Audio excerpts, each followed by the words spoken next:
You probably read this title and thought, this can't be true. Well, I thought so too, until this happened to me.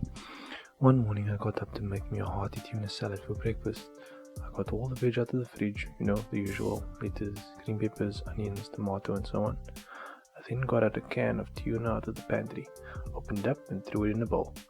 Broke off some lettuce and added it to my salad. I then needed to grab a knife to cut up all the other veg to add to my salad, but unfortunately, all my clean knives were still laying in a pile of dirty dishes.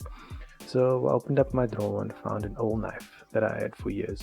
And no, the knife wasn't rusty or anything like that, it was just a bit dull from years of use. I started by cutting up the onion. This was a bit difficult, but I powered through and managed to chop it up just the way I like it. I then grabbed the tomato, and as I applied some pressure to it, thinking it would cut through easily, it didn't.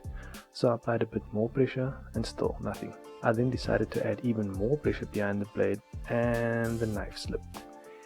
I ended up with a deep cut in my finger, which sent me to the hospital, and they then sent me home with 3 stitches. This all could have been avoided, and you're probably thinking, you should have done the dishes. Yes, this is true, haha, but let's break it down and find out the real cause.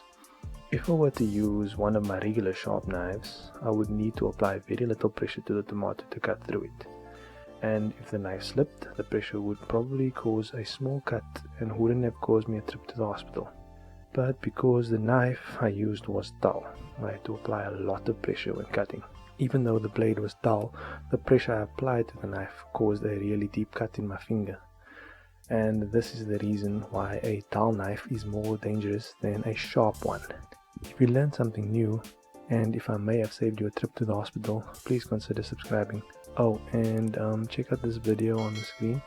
I bet this is something you didn't know. Thanks for watching.